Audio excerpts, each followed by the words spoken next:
નમસ્કાર મિત્રો, COPA classes YouTube ચેનલમાં ફરી એકવાર આપનું હાર્દિક સ્વાગત છે। તો મિત્રો આજનો આપણો ટોપિક છે કે જે RJ45 કેબલ હોય છે, બરાબર, આ રીતે નેટ કેબલ હોય છે। એ નેટ કેબલ આપણે જે કોમ્પ્યુટર કે લેપટોપની અંદર જે નેટ યુઝ કરીએ છીએ તો એ કેબલ આપણે કઈ રીતે બનાવી શકીએ, બરાબર। તો મિત્રો કેબલ આપણે જોઈએ તો બે જાતના કેબલ હોય છે। એક કેબલ હોય છે સ્ટ્રેટ કનેક્શન અને બીજું હોય છે ક્રોસ કનેક્શન।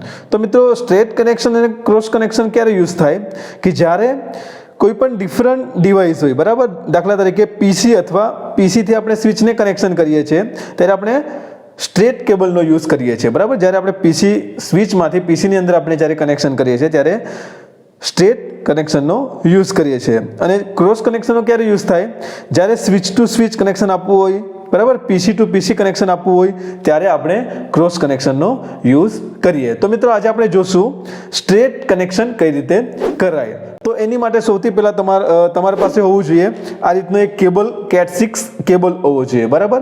ત્યારબાદ તમારી પાસે આવી રીતે બે RJ45 કનેક્ટર હોવા જોઈએ। આ RJ45 કનેક્ટર છે ડી-લિંક કંપનીના છે, બરાબર। તમે અહીંયા જોશો તો જે ડી-લિંક કંપની છે એના અહીંયા RJ45 કનેક્ટર છે। ત્યારબાદ છે ક્રિમ્પિંગ ટૂલ, બરાબર। જ્યારે તમે આ કેબલને ક્રિમ્પ કરશો ત્યારે ક્રિમ્પિંગ ટૂલની જરૂર પડશે। આનાથી તમે કેબલ પણ કટ કરી શકો, બરાબર। ત્યારબાદ ચોથું છે કેબલ ટેસ્ટર, બરાબર। આ નહીં હોય તો એ ચાલે, પણ જો તમે હોય અને જો કેબલ તમે બનાવી દો તો એને તમારે પછી આ જે બંને છેડા તમારા એક આ છેડો અને એક આ છેડો તમારે અહીં પ્લગ કરવાના રહેશે અને તમે ત્યારબાદ તમે એને ચેક કરી શકો। તો ચાલો મિત્રો આપણે સ્ટેપ બાય સ્ટેપ જોશું કે જે RJ45 કેબલ હોય છે એ કઈ રીતે બનાવાય। તો ચાલો મિત્રો એને આપણે શરૂ કરીશું।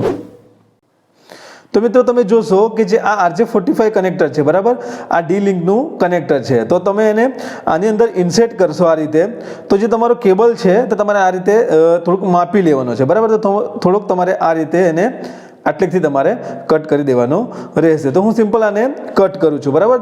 આ જે ઇન્સ્યુલેટર છે ઉપર, આ ઇન્સ્યુલેટરને તમારે સૌથી પહેલાં કટ કરી દેવાનું રહેશે।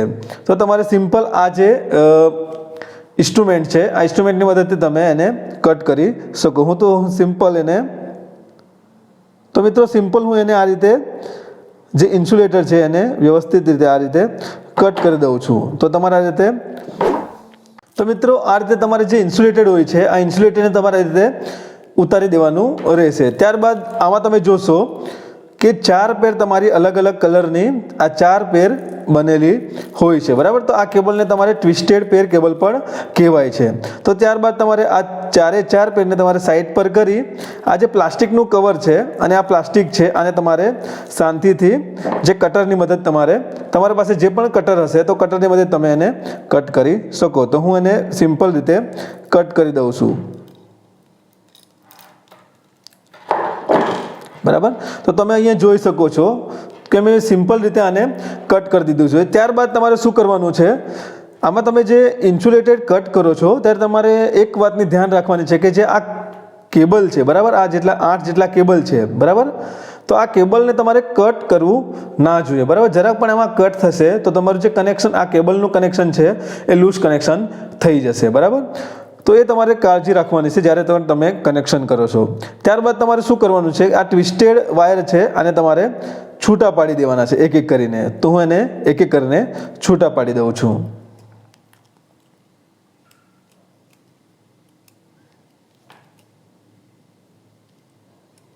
તો મિત્રો જોઈ શકો છો કે મેં 8 જે વાયર છે એને અલગ રીતે છૂટા પાડી દીધા છે। તો મિત્રો આનું જે એક કલર કોડ નું એક ડાયાગ્રામ છે, બરાબર, ડાયાગ્રામ છે। તો આ સ્ક્રીન પર તમને અહીંયા હું મૂકી દઉં છું। અહીંયા તમે સ્ક્રીન પર જોઈ શકો છો કે જે સ્ટ્રેટ કનેક્શન હોય છે એ સ્ટ્રેટ કનેક્શનના અલગ અલગ રીતે મેથડ હોય છે, પણ એમાંથી આપણે એક જે મેથડ હોય છે આ સ્ક્રીન પર જે દેખાય છે એ મેથડનો આપણે યુઝ કરીશું અને એના પ્રમાણે કલર કોડને કનેક્શન કરીશું। તો સૌથી પહેલાં જે ઇમેજમાં તમને દેખાય છે, ફોટામાં દેખાય છે કે સૌથી પહેલાં તમારું ઓરેન્જ અને વ્હાઇટ, તો હું સિમ્પલ ઓરેન્જ અને વ્હાઇટને અલગ કરી દઈશ આ રીતે, બરાબર।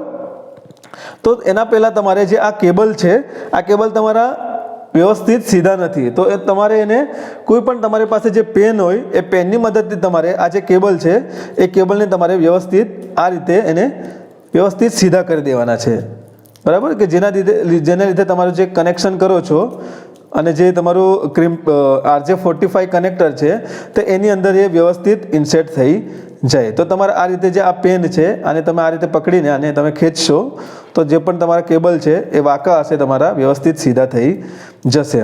ત્યારબાદ તમારે જોવાનું છે કે આ સ્ક્રીન પર જે તમારું જે કોડ દેખાય છે એ પ્રમાણે તમારે એનું કનેક્શન વ્યવસ્થિત કરી દેવાનું રહેશે. તો સૌથી પહેલાં તમારે ઓરેન્જ પ્લસ વ્હાઇટ, તો તમારે આમાં જોવાનું કલર કોડ, બરાબર. આમાં તમારું કલર કોમ્બિનેશન હશે.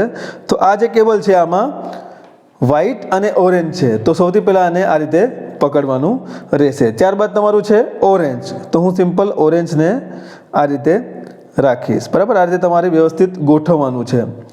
ત્યારબાદ છે તમારું ગ્રીન અને વ્હાઇટ, તો હું ગ્રીન અને વ્હાઇટને આ રીતે ગોઠવી દઈશ. ત્યારબાદ છે નેક્સ્ટ તમારું બ્લુ, તો હું બ્લુને પણ આ રીતે આમાં મૂકી દઈશ. ધ્યાન રાખવાનું છે કે તમારું જે આ કોષ્ટક છે આ પ્રમાણેનું જ તમારું કલર કોડ કોમ્બિનેશન હોવું જોઈએ. ત્યારબાદ તમારું છે બ્લુ વ્હાઇટ, તો આ બ્લુ વ્હાઇટને હું આ રીતે ગોઠવી દઈશ, બરાબર. ત્યારબાદ છે ગ્રીન, ગ્રીન પછી છે તમારું બ્રાઉન પ્લસ વ્હાઇટ અને લાસ્ટમાં છે તમારું બ્રાઉન. તો મિત્રો તમારે આ રીતે જે કલર છે, બરાબર, આ જે કોષ્ટકમાં બતાવ્યા છે તે પ્રમાણે તમારે કલરને આ રીતે ગોઠવી દેવાના રહેશે. ત્યારબાદ મિત્રો તમારે જોવાનું છે કે જે આ કનેક્ટર છે, બરાબર, આ કનેક્ટરને તમારે આ રીતે ઇન્સેટ કરવાનું નથી, તમારે આ કનેક્ટરને આ રીતે રાખવાનું છે. અને ત્યારબાદ તમારે આ જે કનેક્ટર, આ જે વાયર છે, વાયર પ્રોપર રીતે આ રીતે આમાં જવા જોઈએ. પણ તમે અહીંયા જોઈ શકો છો મિત્રો કે જે વાયર પ્રોપર લાઇનમાં નથી, તો તમારે એને પ્રોપર લાઇનમાં કટ કરવાના છે, બરાબર. અને તમારે જોવાનું છે કે જે આ ઇન્સ્યુલેટેડ છે, આટલું ઇન્સ્યુલેટેડ છે, આ ઇન્સ્યુલેટેડ તમારે આ જે કનેક્ટર છે તો આની અંદર અહીંયા તમારે આ રીતે આ જે ખાનું છે આ ખાનાની અંદર તમારે આવી જવું જોઈએ. તો હું સિમ્પલ આ જે વાયર છે આ વાયરને હું પ્રોપર સાઇઝમાં કટ કરી દઉં છું. તો હું સિમ્પલ એને આ રીતે કટ કરી દઉં છું. તો તમે જોઈ શકો છો કે પ્રોપર વાયર એની લાઇનમાં જ કટ થઈ ગયા છે. તો ત્યારબાદ આપણે એક માપ એનું લઈ લઈશું, બરાબર. અને જે આ કલર કોડ આપણે ગોઠવ્યા છે એ પ્રમાણે જ આમાં આ રીતે તમારે આ કનેક્ટર છે એને ઊંધું કરી અને ત્યારબાદ આ જે ખાનું છે આ ખાનાની અંદર તમારે આ રીતે એને ઇન્સેટ કરી દેવાના રહેશે, બરાબર.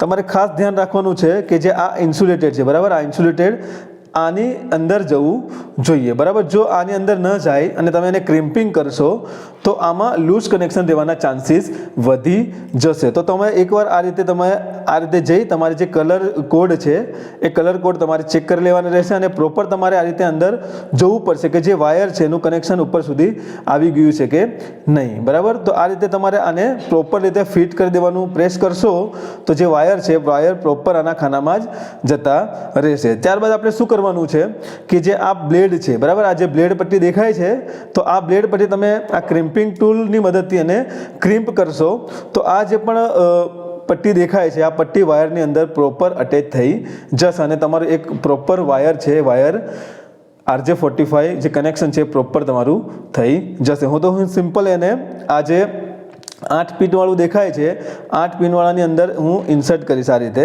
બરાબર.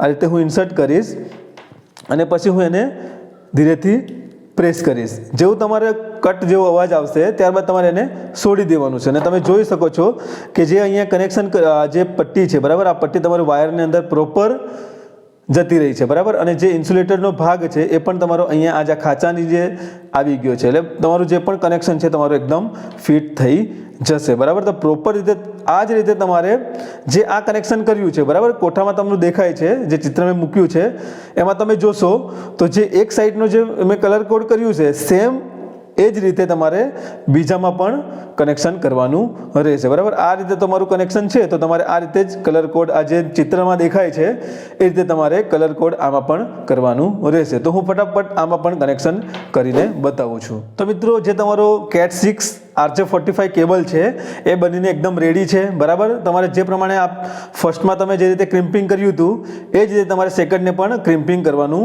રહેશે, બરાબર. જે રીતે તમે આ પિક્ચરમાં દેખાય છે તે પ્રમાણે તમે એને ક્રિમ્પિંગ કરી શકો છો, બરાબર. તો તમારો આ રીતે RJ45 કેબલ બનીને એકદમ તૈયાર છે। તો આવા જ ઇન્ફોર્મેટિવ વિડીયો જોવા માટે અમારી ચેનલને લાઇક કરો, શેર કરો અને સબસ્ક્રાઈબ કરો। Thank you.